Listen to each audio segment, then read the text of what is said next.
providing resources and comfort to caregivers. This is Caregiver Crossing. Well, hello there, everybody. Thank you for being here. We're so glad that you are. And I hope that you're having a pretty good weekend. If this is your first time joining us, Caregiver Crossing is a show that's brought to you by Joy's House, presented in partnership, presented in partnership with Cardon and Associates. This show really was created for caregivers, family caregivers, those that one day will be caregivers too, and all of those who love them. We are here right now with every week. We are here at this very same time to discuss all things caregiving. I am so sorry. My teeth are starting to fall out. So I apologize to you all. Just the veneers. Yeah, just the fake ones. Yeah. It's going to happen to you too. I just want you to know. When you get to be about 60, everything starts to fall off or down. I'm Terry Stacy, and Candace Hadapaw is out today, but guess who has returned? She'll be here later today. Oh, is she coming in later? Yeah. Okay, well, I'm looking forward to that. And it's me. I've returned. But Tina Bina McIntosh is here. She is the founder of Joy's House, and we are so glad that you're back. I'm so glad to be back. I just love that you're here. We've missed you so desperately. You know that. Yeah, thanks. And for those of you who don't know, I've been out on medical leave. I had a minor brain surgery in December. And I'm back. Minor. It was a minor. She has a zipper in the back of her head that set the crown to the base of her skull. It's a true story. It's a zipper. It was a Chiari decompression for those of you who care to know what that is. But it was brain surgery, and my brain was just too big for my skull. And I'm back, and I'm healed, and things are good. You know, how long were you in the hospital? So I had surgery one day, and the next day they sent me home. They sent you home. Surrounded by good caregivers? Yes. And the whole thing is they want you out of the hospital for a lot of reasons, one of which is to avoid the germs that are there. There are a lot of germs in a hospital, and in fairness, there are a lot of germs at my house. But I had great care. I will tell you, one of the things I did really well during this medical leave, and I think it's just good advice for anybody, I really took it seriously. Like What do you mean? I didn't schedule anybody. Okay, I didn't schedule anything. I just let things happen. And it was probably the most real medical leave I've ever taken. And I've been pregnant 6 times and had 20-some surgeries. What do you think the advantage of that was? Instead of, because a lot of people, they still have the phone next to them. Yeah. And they're still going to answer emails. They'll let everybody know I'm still here. Yeah, I didn't do that. Good. No. So I bet you healed. Mental respite. I would say mental respite. But the downside of that is now that I'm back at work, and I think anybody who knows me knows I'm so passionate about Joy's House and the show and all the things we do for caregivers. I'm also trying not to work at night and on the weekends outside of this show. Good. And that you're still healing. You're still hard. healing. And so that's a good thing for everybody to remember. Like, you're still healing. Yes. Yeah. You're exactly right. Just because a doctor says, okay, you can go back to work on this date. Yes. Doesn't mean necessarily that you are 100% healed. You still need that downtime. Yes. Right? Yes, you're exactly right. And you're doing it. But we need to remember that. I mean, I'm thinking about the purpose of the show and people who are listening, like someone you love is still healing or not healing. Like, you're still healing if you had, even COVID and things like that. It just, sometimes things take time. So yes, thanks. And I'm just glad to be back. Since you've been gone, they can hear us in Danville now. Not Danville. Well, maybe Danville, but over in Danville Illinois. For sure. But in Danville, Illinois, Indiana for sure. But and Terre Haute. And in Terre Haute. So hello to Illinois and hello to Terre Haute. This is so great. I think so too. We're really grateful for that support. And we just know how important it is. It's not just here in Indiana. We have caregivers. There are caregivers everywhere. Well, and on that point, if you think you or someone you know would be a great guest for the show, please email me at Tina at, which one do we want to give out here? Joy's House. Tina at joyshouse.org, JOYSHOUSE.org. And if you're interested in sponsoring the show, we'd love to talk with you. I mean, we're in these markets, and so let's be talking about how we support and get services out to family caregivers. Absolutely. You may be doing something different in Illinois that could only be great for us here in Indiana to hear about. And same for Indiana. There may be some things going on that maybe in Illinois they can sure use that support and those resources that we can offer. And if you're not sure, you're new to the show because we're new in your area and you're like, but what is it you do? You can find past episodes of the show at caregivercrossingradio.org. That's caregivercrossingradio.org. And then you can also follow us on Facebook if you haven't done, that yet. But again, tina@joyshouse.org. You can always email me. Okay, I have something I want to talk about. Okay. How personal do we want to get here? So let's just do this. I had surgery. I was in the hospital. And now I would like to talk about external catheters. Oh, boy. I was so hoping this day would come. Happy Sunday morning.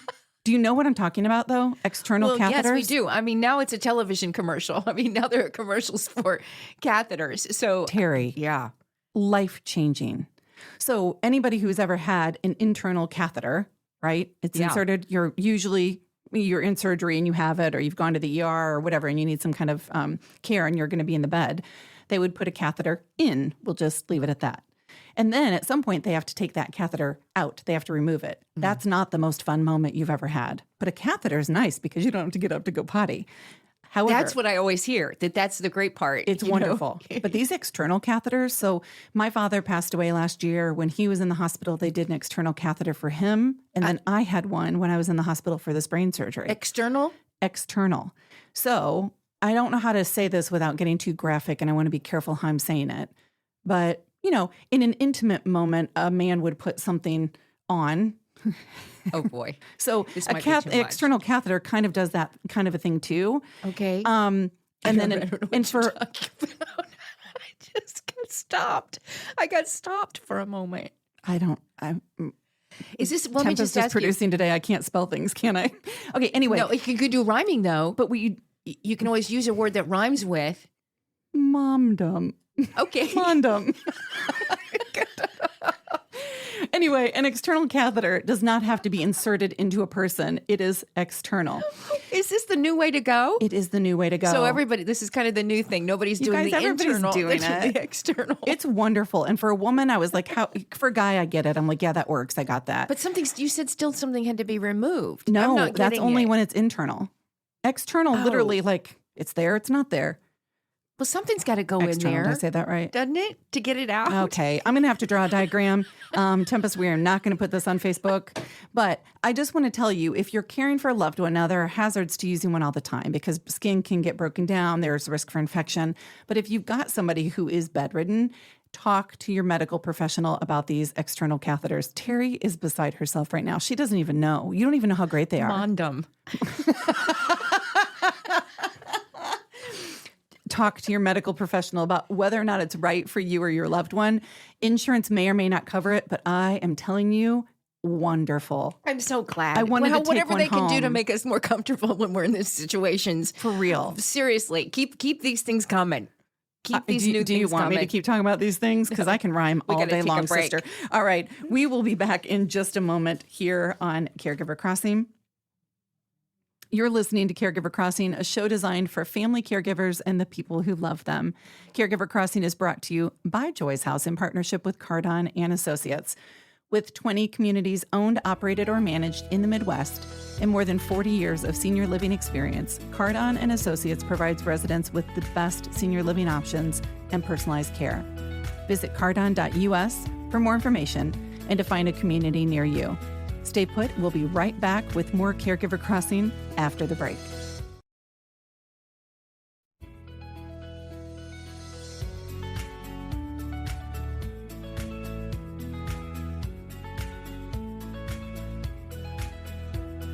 Welcome back to Caregiver Crossing. I'm Terry Stacy along with Candace Hattabaugh. Well, there's a major health crisis on the rise nationwide as direct support professionals continue to quit in droves, leading to increasingly poor health outcomes for Americans living with intellectual and developmental disabilities. Here to talk about the possible solutions is Dr. Craig Escuday. He's president of Intellect Ability. Thank you so much for spending time with us today. How are you, sir?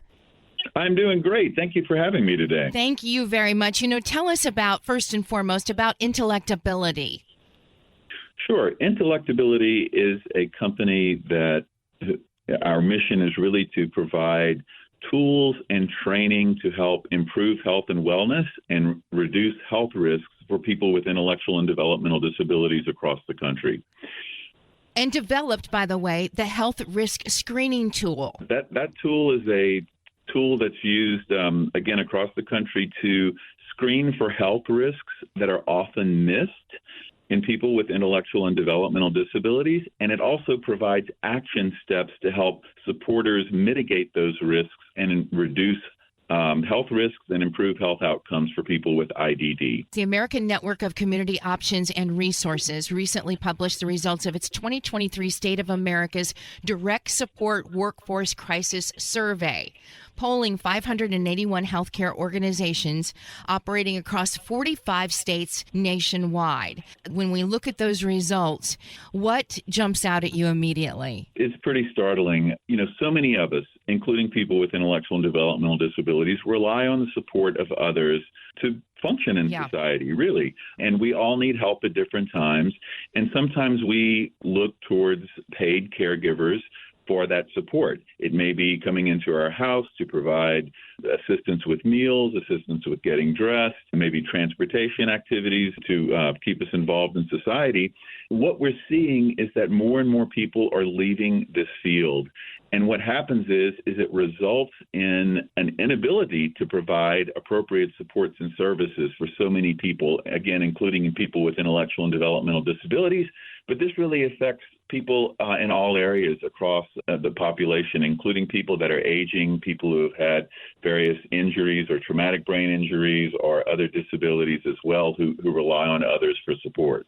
What do you think's going on? Why is there such a high turnover rate for direct support professionals who care for disabled Americans? I think one of the big reasons is the pay for this type of work really has not kept up with what is needed for people who work in this line. It's a pretty challenging field, but it's also extremely rewarding. But there's a lot of responsibility associated with providing care and support for others. We have to pay people accordingly for the work that they do. And what we've seen, as a result of pandemic in part, where so many other types of jobs, such as fast food workers, the pay has gone up tremendously for those types of jobs. If you have an option of, working with someone on a daily basis, there's a lot of training involved. There's sometimes some risks and some challenges. Or working in a fast food restaurant where you can make more money, many people are going to choose to work in that other industry rather than in a support type industry. And I think that certainly plays a role in why people are not moving towards this field and moving away from this field. Dr. Craig Escuday is with us. He's the president of Intellect Ability. And you've mentioned education a lot in how that may help decrease high turnover rates nationwide. How would that work? So one of the reasons people, somebody told me this a long time ago, people don't work for money. And I didn't understand that, because at the time I heard that, I was broke and really needed to work for money. Me too. Heard it too. But what I realized that statement is really getting to is that we can work in a lot of different areas and a lot of different fields to earn a living, but we are going to work in a field that is satisfying to us, where we feel capable of doing a good job and that we're providing a service that's valued by others. And I think that's one area where education comes into this field. When we are better prepared to work in a particular role and to meet the needs of that role, we're going to feel more confident. We're going to do a better job. We'll probably be rewarded for that because we have additional education and training. And that's how education and training can improve retention of employees in really any field. And that includes the field of supports and services for others in a caregiver setting such as this. That's how you improve the health outcomes, is what I think I'm learning from you, and quality of life for those individuals with intellectual and developmental disabilities. Yes. One of the many responsibilities that supporters or caregivers have in this field in particular is to be observant of changes in a person's health and to be able to recognize health destabilization early before it ends up being a problem. And we know that many people with intellectual and developmental disabilities communicate differently. They may not be able to tell you exactly what they're feeling. They may not be able to say, oh, my stomach hurts. Oh, I have a toothache. but they may exhibit these signs in different ways, and sometimes it might be through some sort of change in their behavior, and sometimes it could be aggressive behavior. And that's where training is so important, because it's so important that we train supporters in this field to be able to understand the differences in a way that a person with an intellectual disability may communicate signs of pain or discomfort. And so that education process and that training process will empower the staff to be able to act early and to reduce those health risks, maybe prevent hospitalizations or even death, because they were trained to recognize these early signs of health destabilization and act and prevent those bad outcomes. Technology is everywhere, but you say technology is being used to help new caregivers provide better care for disabled patients. How is that working? Technology comes in many different forms. You the health risk screening tool earlier. That's one form of technology where we use electronic technology to screen for health risks and then provide information to supporters so they're aware of the person's health risks and know what to do. But there are also other types of technology, such as remote sensor supports, where there are sensors that might be placed in a person's home that can detect, say, if a person is in a room or not in a room. Wow. That can detect if the stove is left on or and for how long. That can detect doors opening. And all of this information can be utilized to support that person and to identify a potential problem. A perfect example of that is, let's say a person has a sensor on their bed that can tell if the person's in the bed or out of the bed. Let's say in the middle of the night, they get up out of the bed and they move to the bathroom, and then the sensor does not detect any more movement for a certain length of time, maybe 15 minutes or an hour.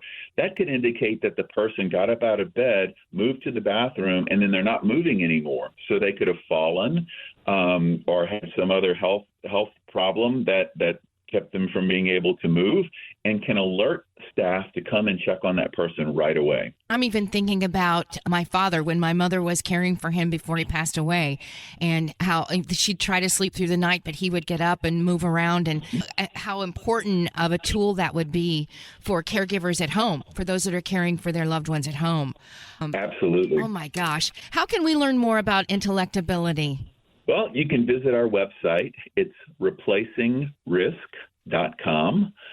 And we have lots of free downloadable resources on the website, especially for people who work with people and support people with intellectual and developmental disabilities, as well as a lot of articles on health and wellness and support and services, and technology related to supports for people with intellectual and developmental disabilities. Dr. Craig Escuday, President of Intellectability, thank you, and we hope you'll come back and visit us here on Caregiver Crossing. I would love to do that, and thank you again for having me today. All right, we have to take a quick break, but you're listening to Caregiver Crossing, a show designed for family caregivers and the people who love them. Caregiver Crossing is brought to you weekly by Joyce House in partnership with Cardon and Associates. We're here each week to bring you support, education, and hopefully a good laugh. Visit caregivercrossingradio.org to connect with us, hear past episodes, learn more about caregiver support resources in the community, and so much more. That website again is caregivercrossingradio.org. Don't go anywhere. We'll be right back with more Stacia right after the break.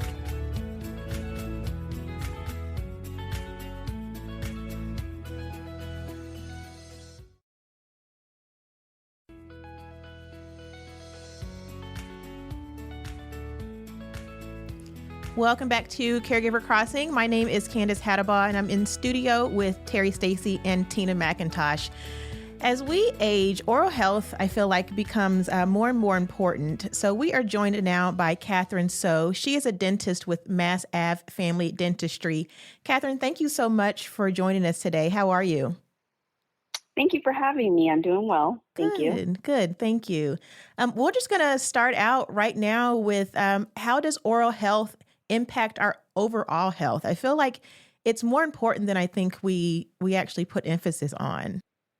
Oh, yes. I mean, absolutely, for sure. The two are like tied so closely together. And I discuss this with patients all the time, because I think a lot of times when patients first visit our office, they think, oh, Dr. So's just going to look at my teeth and my mouth, and that's it. And that's not the case anymore. And so, especially in my practice, I actually work with a lot of holistic practitioners. And so I get recommendations from them and vice versa. So definitely oral health impacts the overall health, and vice versa. So, I mean, if you cannot chew properly and efficiently, then you cannot get the proper nutrition into your system. And like I said, vice versa. So one systemic health can definitely impact your oral health greatly. Another piece I share with patients is that a lot of people don't realize that dental decay is an infection. No. And I always tell Yeah. patients, it's not only about caring for your teeth by brushing and flossing and seeing your dentist regularly, but it's also about taking care of your body. And more importantly, keeping your immune system at optimal shape. So if your immune system is down, you're more prone to getting the flu, the cold, other viruses, bacterial infections. Well, dental decay is an infection. So you're exposing your teeth to dental decay and periodontal, or you've heard of it as gum disease, if your immune system is failing. And I think that is just like a wow to patients. They're like, oh my gosh. And I go, and it doesn't hurt to, improve your immune system or keep it at optimal shape, especially during, when COVID hit us. And obviously now it's the flu season and all that. So, and that's what I tell my patients. Yeah. Kathrine, thank you for mentioning that, because I had no idea that dental decay was an infection. I just thought it was just, like a cavity type of thing that you could just get filled or, have taken care of, and then it's gone. Right. So like, that's where I try to shift everyone's perspectives. And no, I mean, dental decay is caused by a bacterial infection in your mouth. So what's some of the best practices for preventing dental decay, or just, overall dental hygiene as we're going on about our daily lives? I mean, we've got the brushing and the flossing, but how can we? And I mean, and it's even properly flossing. And so we always, like, when patients come in for their cleaning appointments, we not only just say, hey, you need to floss more, but we show you. Because a lot of times, even adults, they're like, oh my gosh, I've been flossing incorrectly all my life. Like, I haven't been bringing it down underneath my gums. And I'm like, and that's where the gum disease comes from. If there's bacteria that builds up down underneath the gum line where your floss should be going, that is what causes gum disease. So. And how can we spot gum disease early enough to correct it, and not only for ourselves, but also maybe for our loved ones that can't necessarily speak for themselves and say, I'm having some discomfort in my mouth? Well, and a lot of times the signs and symptoms of gum disease, it can be, I mean, some people won't have any signs or symptoms. Oh, wow. But of course, if they start to get bleeding gums, soreness of the gums, or puffy gums, that can definitely be a sign. But I guess in order to really diagnose gum disease, we have to take x-rays, we have to take gum measurements, and then we have to do a full exam. And with all of that combined, signs and symptoms, and then your dental appointment, then we can really, diagnose if you truly have gum disease. Okay. Yeah. So moving back out, big picture, what are some of the common dietary habits that can lead to, negative effects on our oral health? Well, I mean, I tell patients all the time, let's eliminate all the sugar, the candies, the sodas, and the carbs. And I'm just kidding, Candace. I was like, that's my whole diet right there. You are awful. We're all human. And I tell patients this because if I truly did that, and then I obviously told the general public on air to do that, they'd be like, you are ridiculous. You're not only not human, but you're just a horrible dentist. No, I mean, and another piece that I share with patients is that saliva. And I know a lot of people are like, "Oh my gosh, I drool in my sleep," and I'm like, actually, that's good. You want to have saliva in your mouth. Oh, okay. I always start out by telling my patients that saliva is your teeth's protective factor. Hmm. And if you notice throughout the day, saliva fluctuates. It's lowest when we're sleeping. That's why a lot of people complain that they have dry mouth when they're sleeping. Maybe because they snore Oh, too, but yeah. but it is lowest when we're sleeping and in between meals. It's highest at mealtime. So ding, when you hear breakfast, lunch, or dinner, that's when Mm-hmm. your saliva starts to flow because your body's getting ready for you to eat. So I tell patients, I go, if you're snacking all day long, what do you think you're doing to your teeth when your saliva is at its lowest point? And they're like, oh my gosh. And I go, so I don't tell them, I go, I'm not saying quit all the soda, but just, or the chips or the candy, but eat it at mealtime. Like have your soda at mealtime. Have your coffee with sugar and creamer at breakfast. Yeah. But drink it all. Don't sip it throughout the day because if you're going to do that, you're exposing your teeth when they're most vulnerable. Okay, because it's So, and saliva. that's shifting perspective. Uh-huh. They're like, okay. I'm not telling them cut it all out, but I mean, yes, we can try to incorporate a healthy diet. And I say quote unquote healthy because I mean, what is that today? I mean, it's just so hard to get the organic stuff Oh, or, yeah. but yeah, definitely. You want a healthy diet, but yeah, every once in a while you can have your dessert, your chips, your soda if you really want it. But that's all I say is just why don't we, try to minimize it to mealtime. Okay. All right. That's all. I think Yeah. that's doable. That's fair. Yeah, right. All right. Kathrine, can you stick around with us for one more segment? Okay, sure. All right, Yes, cool. of course. Kathrine So with Mass Ave Family Dentistry. She's going to hang out with us for our next segment. But you are listening to Caregiver Crossing, a show designed for family caregivers and the people who love them. Caregiver Crossing is brought to you as a service of Joyce House in partnership with Cardon and Associates. With locations in Broad Ripple and near the University of Indianapolis campus, Joyce House provides exceptional day services for individuals living with a life-altering diagnosis and compassionate support for family caregivers throughout the community. At Joyce House, we believe that everyone deserves to live their best life, regardless of their abilities. Learn more about our adult day and caregiver support services by calling us at 317-254-0828 or by visiting joycehouse.org today. That web address again is joycehouse.org. Stick around. We'll be right back with more Caregiver Crossing right after this.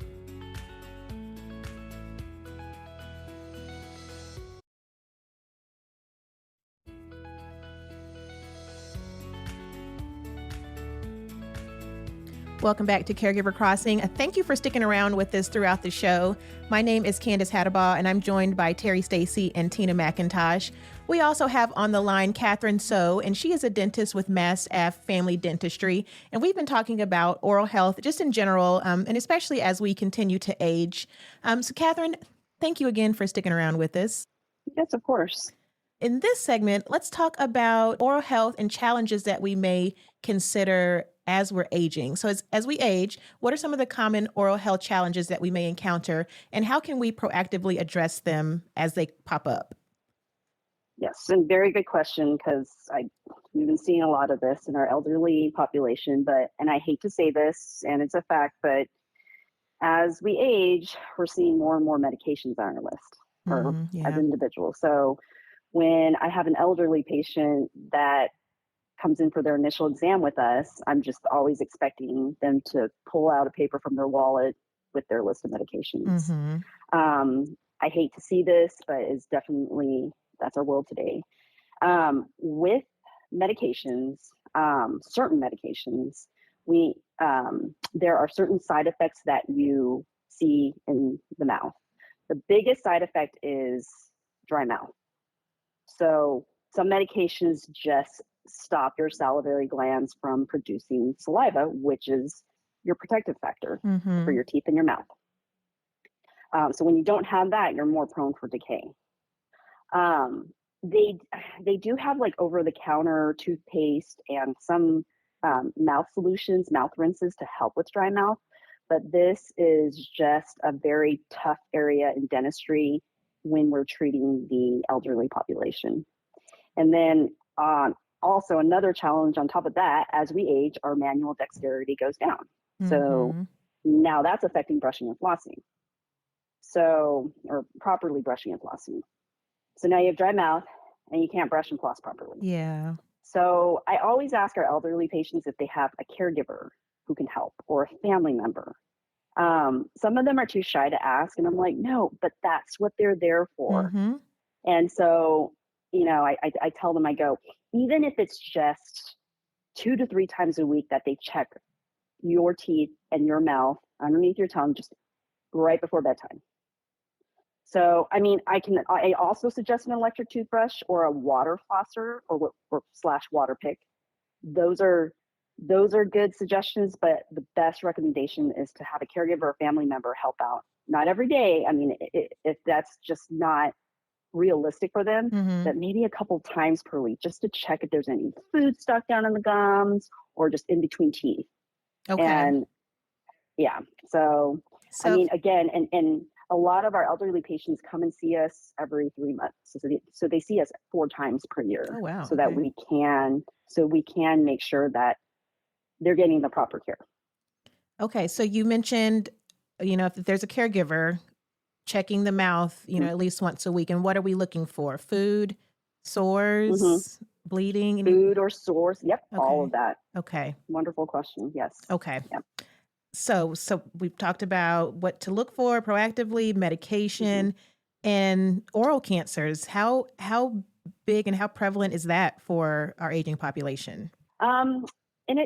So I'll start off by saying the unknown reasons. There are unknown reasons for oral cancer, and that's very scary. But we do know that, say, someone has a history of smoking, vaping, dipping, any nicotine products that they've used in the past or still are using, that combined with maybe drinking alcohol, all that increases your risk of oral cancer.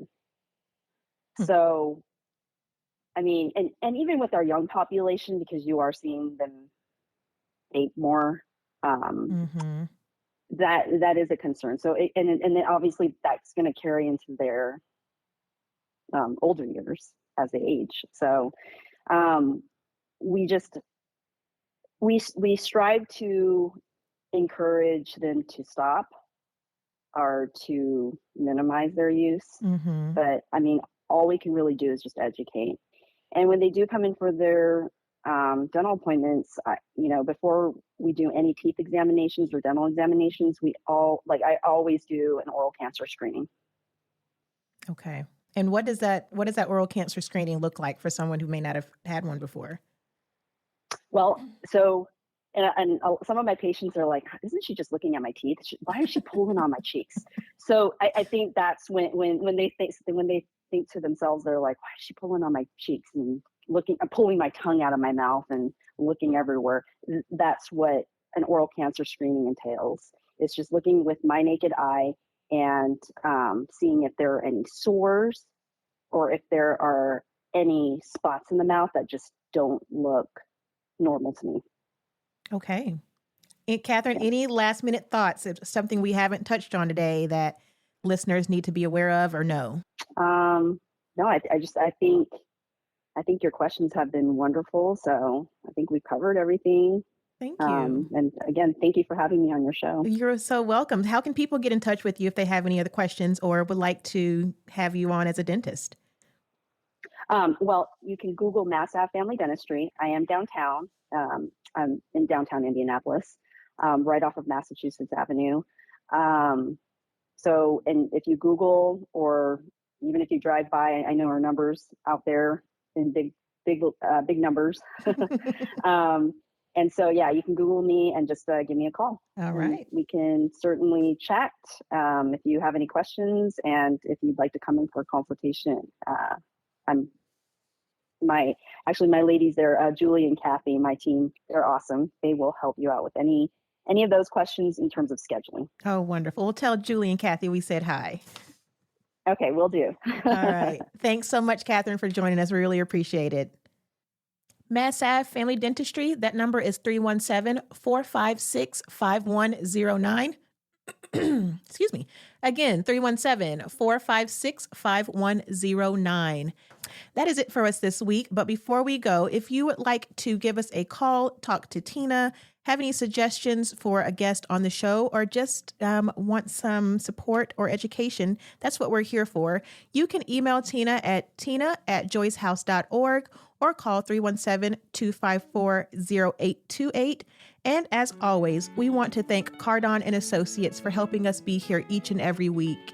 With 20 communities owned, operated, and managed in the Midwest and more than 40 years of senior living experience, Cardon and Associates provides residents with the best senior living options and personalized service.